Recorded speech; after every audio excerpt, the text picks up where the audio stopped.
ನಂದಿವಾಹನ ನಾಗಭೂಷಣ ದೋಷ ನಾಶ ವಿನಾಶನ ಸೃಷ್ಟಿಕಾರಣ ನಷ್ಟಹಾರಣ తమోరజో సత్వగుణ విమోచన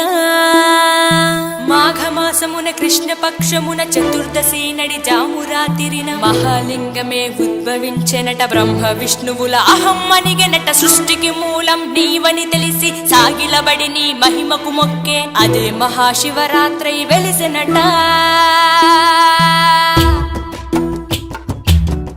అరే ఓ జంగమా విభూది లింగమా పక్కన పార్వతమ్మ తలపై గంగ